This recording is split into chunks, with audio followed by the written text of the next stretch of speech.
Pretty fun bombshell drop today. I'm always a little skeptical, but if it's true, it does validate what Kent Hughes said when he referenced a major trade that almost happened at deadline. We'll talk about that. We'll also talk about the Stanley Cup Finals. Did you know that the Stanley Cup Finals are happening right now? We'll see what else we have time for, but let's talk about it.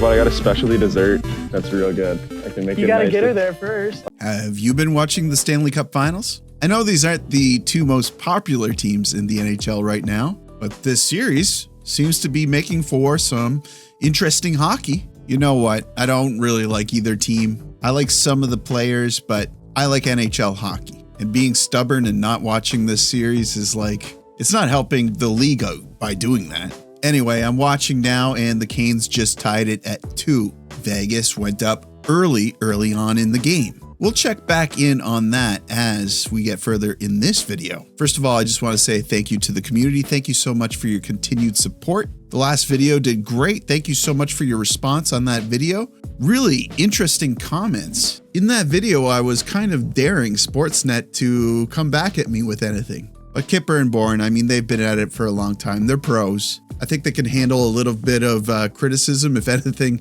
wafted their way. And I felt like I just needed to address what they were saying. So thank you to the new subscribers. If you're not already subscribed, why not hit that subscribe button? I'd love to have you as part of this community. Everyone else, do what you do. Hit the like button and comment below. Tell me what you think of the Canes versus the Knights. So let's get to the topic at hand here. And this is pretty fun stuff. According to Pagnotta, the player Montreal nearly acquired was none other than Matthew Knies of the Toronto Maple Leafs. Dun, dun, dun.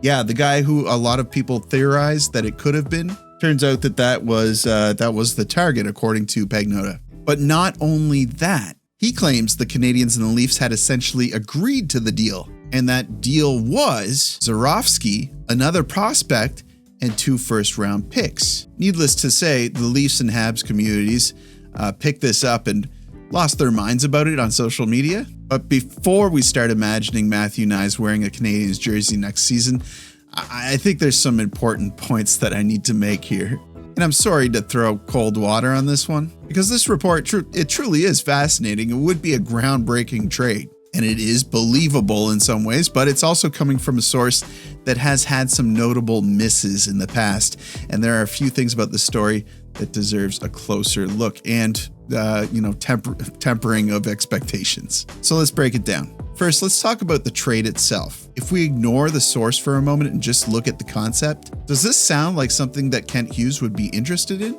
Honestly, yeah, it kind of does. Matthew Knies is the type of player that the Canadiens have talked about wanting in the past. He's big, he's physical, he can score. He plays a playoff style game, and that's where the Canadiens are at right now, huh? Plus, he is still very young. So, perhaps most importantly, he fits into Montreal's competitive window, and he has a good contract to boot. So this isn't some aging veteran that wants to give it a couple of kicks at the can in Montreal. Knies is 23 years old. He's the type of player you acquire and build around for years. If Hughes believes the Canadiens are entering their contention phase, which they are, Knies is exactly the type of player you'd be willing to pay premium for. So, from Montreal's perspective, I can absolutely buy that there's interest here. The only thing is, there might be some grumbling about him not being a 2C. The argument to that is that Gorton and Hughes have said, maybe you don't need a real 2C. Maybe you just need support on the wings. They have said that before. And ooh, it looks like there is a disallowed goal in the Vegas Golden Knights Canes game. Tortorella looks incensed. Very interesting. All right, back to Knies. So what about Toronto? What's in it for them? Well, this is where things start getting a little bit more complicated. Obviously, the reported package is significant. 2 first-round picks, Alexander Zharovsky, who was the MVP rookie of the KHL, and another prospect, likely an individual who has latched on in the NHL, or an individual who is NHL caliber. So that's a massive return. And if Toronto's management believed that they needed to reshape their roster, you can understand why discussions like that might have happened. The Leafs have spent years trying to solve the same problems over and over again. They've been criticized of lacking depth, being too top-heavy, and might need an injection of new faces, new young faces. But that also kind of makes me want to pump the brakes on this one. Knies has become one of the more valuable young players on the team. It seems backward to me to take a young, promising player who fits the mold of what you would be looking for on the Leafs and then trade him. Oh my gosh. Pause everything. Gostisbehere gave it back to Svechnikov. Gostisbehere scores! Carolina just scored with 4 minutes left in the third period after a goal was disallowed. Oh man, sorry.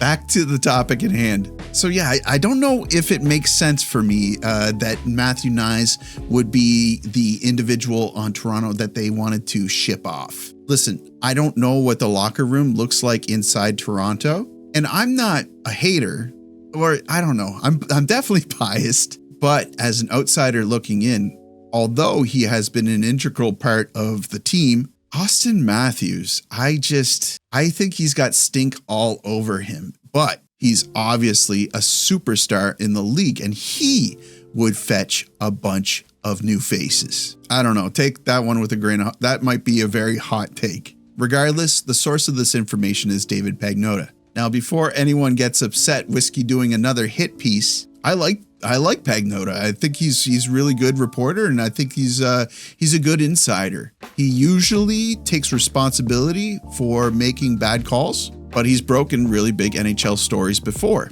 He's clearly connected to the league, and you don't get this far in the industry without having sources. But at the same time, I think it's fair to point out his track record isn't viewed in the same category as like Elliot Friedman, for example. And more importantly, there's something about this specific story that raises a lot of questions for me.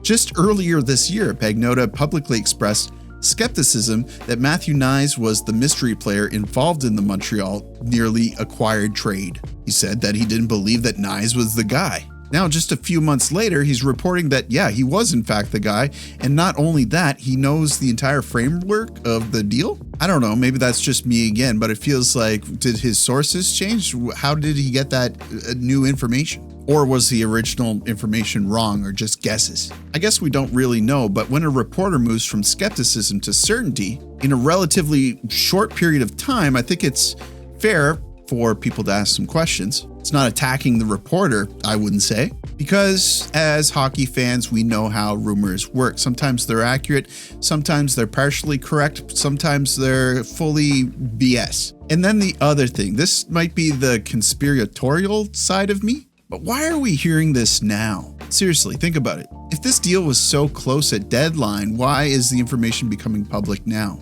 Leaks don't just happen like that. Usually, someone benefits from it. So, is it coming from the Toronto side? Is it coming from the Montreal side? Maybe it's coming from the agent. Maybe it's someone connected to the negotiations. I feel like if this is true, it's got to be because somebody wanted it out there. And oh my God, Vegas answers back before the end of the third. They're going to push into overtime. The power play is over. So now it's 6-on-5. Blake's out of the box.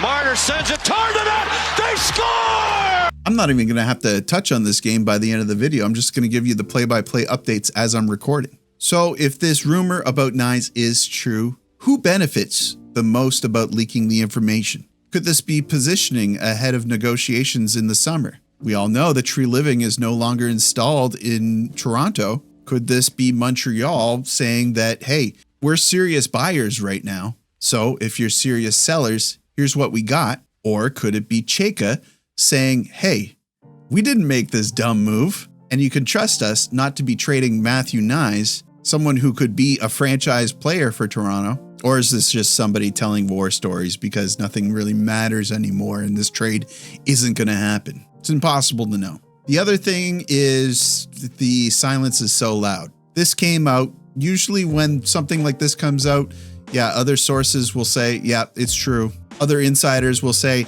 I was told this by one of my sources. I wasn't sure that I wanted to come out with it. I was waiting for another source, so on and so forth. As far as I know, nobody's corroborated this. But if this was truly the blockbuster trade that Kent Hughes alluded to at trade deadline, I would expect someone like Friedman, like LeBrun, Johnston to eventually weigh in, or D'Amico, our buddy Marco D'Amico, who I'm really anticipating returning this weekend for the Star and D'Amico show. I guess we could still watch to see if others corroborate this, but there's just too many things that make me kind of go, huh?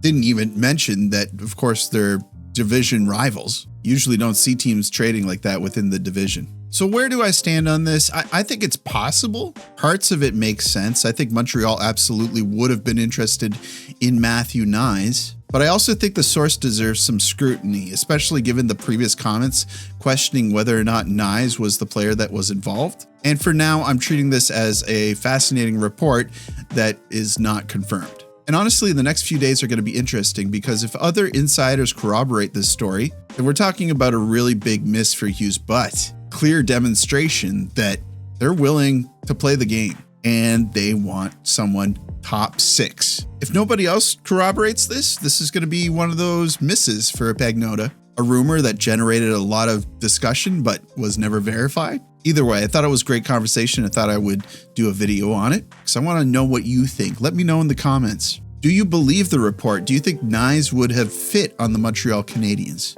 Or would you rather them chase a legit 2C? Anyone out there think that Montreal still deserves to be patient? What happened to the whole being patient thing? Just because they made a real run at it this season, you don't want them to be patient anymore? Go balls to the wall, try to get the biggest guy possible? Yeah, I don't know.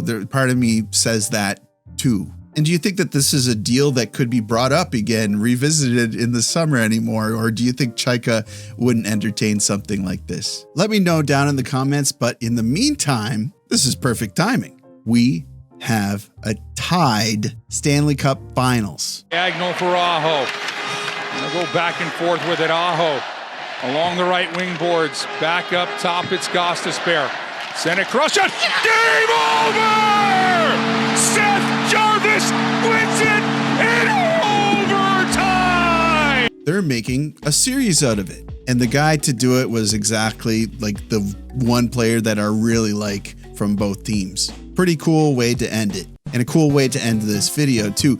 You guys know what to do. Like the video, helps me out with, I don't know, search results or something. Subscribe if you're not already subscribed. I'd really like to have you. And as always, I will see you down in the comments.